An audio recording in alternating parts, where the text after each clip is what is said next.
السلام علیکم ورحمۃ اللہ وبرکاتہ۔ بسم اللہ الرحمن الرحیم۔ سامعین و ناظرین، اردو زبان کی دوسری کتاب کے 20 اسباق آپ کے سامنے پیش کیے جا چکے ہیں۔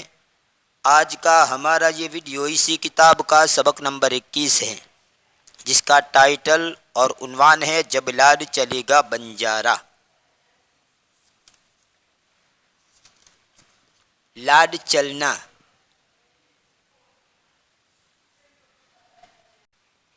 اس کا معنی ہے بوریا بستر سمیٹ کر رخصت ہو جانا، کوچ کر جانا، وفات پا جانا، دنیا سے رخصت ہو جانا، اس کو کہا جاتا ہے لاڈ چلنا۔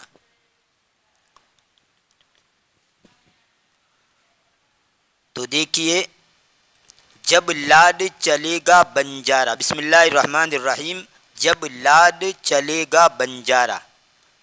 بنجارہ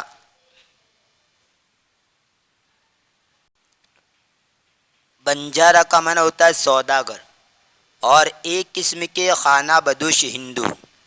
خانہ بدوش سے مراد جو اپنے کندھوں کے اوپر گھر لے کر گھومتے ہیں۔ خانہ کا معنی گھر، بدوش کا معنی کندھے پر، یعنی جو اپنے ساتھ سب کچھ لے کر جاتے ہیں، جہاں ان کو مناسب لگا پڑاؤ ڈال دیا، پھر وہاں سے جا کر دوسری جگہ پر گئے، وہاں کسی جگہ پر پڑاؤ ڈالا، تو گویا ان کا گھر ہی نہیں ہوتا۔ جہاں مناسب سمجھا ہر جگہ وہ رکتے ہیں، اس کو کہا جاتا ہے خانہ بدوش۔ تو بنجارہ کا معنی سوداگر کو بھی کہتے ہیں، اور ایک قسم کے خانہ بدوش ہندو کو بھی کہا جاتا ہے۔ جب لاڈ چلے گا بنجارہ، یہ میاں نذیر اکبر آبادی کی لکھی ہوئی ہے۔ ٹک ہرس و ہوا کو چھوڑ میاں، مت دیس بدیس پھرے مارا۔ ٹک کا معنی ذرا، اور ہرس کا معنی لالچ، اور ہوا کا معنی خواہش۔ ایک تو ہوا کا معنی یہ ہوا جو ہم کھاتے ہیں، ہوا، اس کو بھی ہوا کہتے ہیں، لیکن ایک ہوا کا معنی ہوتا ہے خواہش۔ یہ عربی لفظ ہیں ہوا، یعنی خواہش۔ جیسے قرآن کریم کے اندر ہے وَأَمَّا مَنْ خَافَ مَقَامَ رَبِّهِ وَنَهَى النَّفْسَ عَنِ الْهَوَىٰ، یعنی نفسانی خواہشات، اس کو بھی کہا جاتا ہے ہوا۔ ہوا و ہرس والا دل بدل دے، میرا غفلت میں ڈوبا دل بدل دے۔ ایک نظم بھی ہے، منظوم کلام بھی ہے، ہوا و ہرس والا دل بدل دے، میرا غفلت میں ڈوبا دل بدل دے۔ تو ہوا کا معنی نفسانی خواہشات۔ فارسی کی جو کتاب ہے کریمہ سعدی، اس کے اندر شروع کے اندر ہی پہلی لائن کے اندر لکھا ہوا ہے کریمہ ببخشائے برحال ماں کہ ہستم اسیر کمند ہوا۔ کریمہ ببخشائے برحال ماں، اے کریم میرے حال پر رحم کر، میرے حال کے اوپر رحم کر۔ کریمہ ببخشائے برحال ماں کہ ہستم اسیر کمند ہوا، کہ میں نفسانی خواہشات کا قیدی بن گیا ہوں، نفسانی خواہشات کے پھندے کے اندر ہوں، تو میرے حال پر رحم فرما۔ تو یہاں پر ہوا کا معنی ہوتا ہے نفسانی خواہشات۔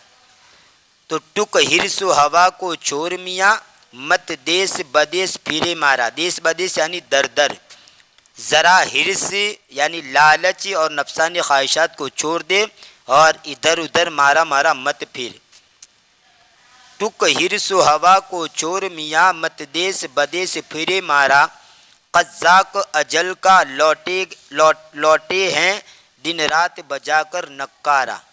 قزاق اجل کا لوٹے ہیں دن رات بجا کر نکارا، یعنی موت کا جو فرشتہ ہے وہ نکارہ بجا کر، نکارہ کا معنی ڈھول، یعنی یہ موت کا جو فرشتہ ہوتا ہے ہر جگہ گھومتا رہتا ہے، کس وقت موت آ کر تجھے لقمہ اجل بنا دے۔ قزاق اجل کا لوٹے ہیں دن رات بجا کر نکارہ۔ کیا بدیا بھینسا بیل شتر، شتر کا معنی اونٹ، اور بدیا یعنی خصی بیل۔ کیا بدیا بھینسا بیل شتر، کیا گوئے پلہ سر بھارا۔ گوئے ہل میں جو بیلوں کی جوریاں جوڑی جاتی ہے اس کو کہا جاتا ہے گوئیں۔ اور پلہ مزدور کا سامان اٹھانے کا تھیلا یا چادر، اور سر بھارا، ایک قسم کا تھیلا جس کے سرے اٹکا کر پیٹھ پر لادتے ہیں، ایک قسم کا تھیلا جس کے سرے اٹکا کر پیٹھ پر لادتے ہیں. تو گویا پلہ اور سر بھارا دونوں تھیلے کو کہا جاتا ہے. کیا بدیا بھینسا بیل شتر، کیا گوئیں پلہ سر بھارا، کیا گیہوں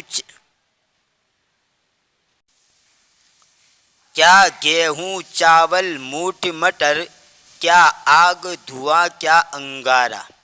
موٹ یہ ایک قسم کا اناج ہے اور مٹر دانے ہوتے ہیں. کیا گیہوں چاول موٹ مٹر، کیا آگ دھواں کیا انگارا، سب ٹھاٹ پرا رہ جاوے گا جب لاڈ چلے گا بنجارا. ٹھاٹ کا معنی شان و شوکت.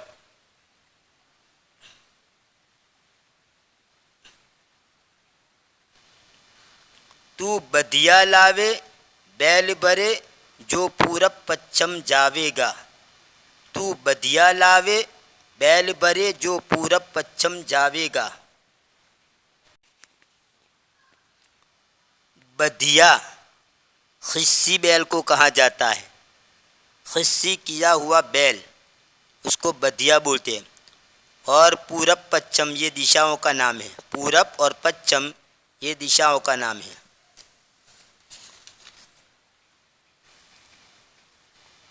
تو بدیا لاوے بیل برے جو پورب پچھم جاوے گا، یا سود بھرا کر لاوے گا یا ٹوٹا گھاٹا پاوے گا. سود کا ایک تو معنی ہوتا ہے بیاج، یعنی کسی کو آپ نے 100 روپے دیے اور اس سے کچھ زیادہ ہو کر واپس لیے. 100 دیے تھے اور 150 لے لیے تو گویا یہ سود ہو گیا. تو ایک تو سود کا معنی ہوتا ہے بیاج، اور سود کا اصل معنی ہوتا ہے نفع. کسی قسم کا نفع اس کو سود کہا جاتا ہے. جیسے جملہ بولا جاتا ہے سود و ضیاء. سود یعنی نفع اور ضیاء کا معنی مطلب ضائع ہو جانا، تو سود و ضیاء. تو یہاں پر یہی مطلب ہوگا نفع. یا سود بھرا کر لاوے گا یا ٹوٹا گھاٹا پاوے گا. ٹوٹا یعنی نقصان. قزاق اجل کا رستے میں جب بھالا مار گراوے گا. قزاق اجل کا رستے میں جب بھالا مار گراوے گا، یعنی موت کا فرشتہ رستے میں ہی آ کر کیا ہے پکڑ لے گا اور تجھے پچار دے گا.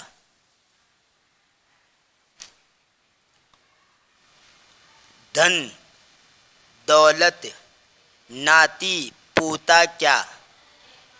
دھن کا معنی پراپرٹی، مال و دولت، ثروت. دھن دولت ناتی، ناتی یعنی نواسی، اور پوتا یعنی پوتا، اور کنبا کا معنی خاندان. دھن دولت ناتی پوتا کیا، ایک کنبا کام نہ آئے گا. صرف نواسا یا پوتا ہی کیا بلکہ ایک پورا خاندان بھی کام نہیں آئے گا. دھن دولت ناتی پوتا کیا، ایک کنبا کام نہ آوے گا. سب ٹھاٹ پرا رہ جاوے گا جب لاڈ چلے گا بنجارا. جیسے ایک دوسرے شاعر نے کہا ہے نہ کچھ مال و دولت نہ دھن جائے گا، فقط ساتھ تیرے کفن جائے گا. یہ آنکھیں رسیلی یہ خوش رنگ چہرہ، یہ مٹی میں گورا بدن جائے گا. نہ کچھ کام دیں گے بھائی برادر، فقط قبر میں تیرا تن جائے گا. لمبا چوڑا منظوم کلام ہے. یہ کچھ اشعار میں نے آپ کے سامنے پیش کیا. خیر یہ کچھ بھی کام نہیں آئے گا. سب ٹھاٹ پرا رہ جاوے گا جب لاد چلے گا بنجارا.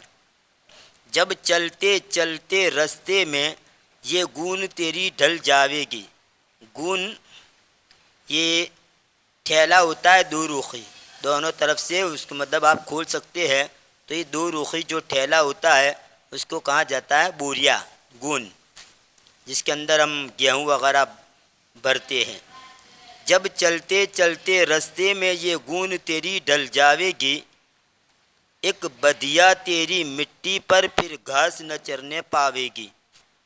ایک بدیا تیری مٹی پر پھر گھاس نہ چرنے پاوے گی. یہ کھیپ، کھیپ کا معنی بوجھ. یہ کیپ جو تو نے لادی ہیں سب حصوں میں بٹ جاوے گی، یہ کیپ جو تو نے لادی ہیں سب حصوں میں بٹ جاوے گی، بٹ جانا یعنی تقسیم ہو جانا۔ دھی پوت جوائی، دھی کا معنی بیٹی، دھی کا معنی بیٹی اور پوت کا معنی بیٹا پیارا عزیز، پوت تو پوت کا معنی بیٹا پیارا عزیز۔ دھی پوت جوائی، جوائی یعنی داماد، دھی پوت جوائی بیٹا کیا بنجارن پاس نہ آوے گی، بنجارن یہ بنجاری کی بیوی کو کہتے ہیں، مؤنث کے لیے بنجارن بولیں گے، جیسے درزی مرد ہو تو درزی کہیں گے اور عورت ہو تو درزن، دھوبی مرد ہو تو دھوبی اور عورت ہو تو دھوبن، دلہا مرد ہو تو دلہا اور عورت ہو تو دلہن۔ تو اس طرح یہ دلہا دلہن، دھوبی دھوبن، درزی درزن۔ دی پوت پوت جوائی بیٹا کیا بنجارن پاس نہ آوے گی، سب ٹھاٹ پرا رہ جاوے گا جب لاڈ چلے گا بنجارا۔ کیوں جی پر بوجھ اٹھاتا ہے ان گونوں بھاری بھاری کے، کیوں جی پر بوجھ اٹھاتا ہے ان گونوں بھاری بھاری کے، جب موت کا ڈیرا آن پڑا پھر دونے ہیں بیوپاری کے۔ دونا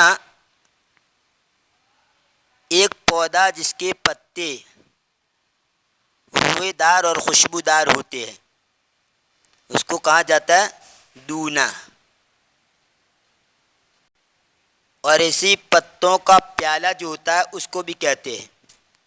جب موت کا ڈیرا آن پڑا پھر دونے ہیں بیوپاری کے، کیا ساز جراؤ، کیا ساز جراؤ زر زیور، کیا گوٹے تھان کناری کے، کیا ساز جراؤ زر زیور، کیا گوٹے تھان کناری کے۔ کناری کا معنی کپڑے کے حاشیے پر ٹانکے والا تھپا، اور گوٹا مطلب جو ہم بیل بوٹے لگاتے ہیں کپڑوں کے اندر، بیل بوٹی وغیرہ جو جراؤ کرتے ہیں، زر کا معنی سونا۔ اور کیا ساز جراؤ زر زیور، کیا گوٹے تھان کناری کے، کیا گورے زین سنہری کے، کیا ہاتھی لال اماری کے۔ اماری کا تو اماری کا معنی کجاوا، ہاتھی کے اوپر جو رکھا جاتا ہے اس کو کجاوا، اور جراؤ کا معنی زیورات جواہرات، اور گوٹے جو ہیں سونے چاندی اور ریشم کے تاروں سے بنی ہوئی لیس، اس کو گوٹے کہا جاتا ہے۔ سونے اور چاندی کے اور ریشم کے تاروں سے بنی ہوئی لیس کو کہتے ہیں، اور زر کا معنی سونا۔ کیا ساز جراؤ زر زیور، کیا گوٹے تھان کناری کے، کیا گورے زین سنہری کے، گورے کی زین، زین کا معنی بھی کجاوا کے ہوتا ہے، کیا گورے زین سنہری کے، کیا گورے زین سنہری کے، کیا ہاتھی لال اماری کے، سب ٹھاٹ پرا رہ جاوے گا جب لاڈ چلے گا بنجارا، سب ٹھاٹ پرا رہ جاوے گا جب لاڈ چلے گا بنجارا۔ یہ تھا اردو زبان کی دوسری کتاب کا سبق نمبر 21۔ انشاءاللہ آنے والی ویڈیو میں اس کتاب کا سبق نمبر 22 آپ کے سامنے پیش کیا جائے گا۔ تب تک کے لیے انتظار کیجیے، دعا میں یاد رکھیے، فی امان اللہ، الی اللقاء۔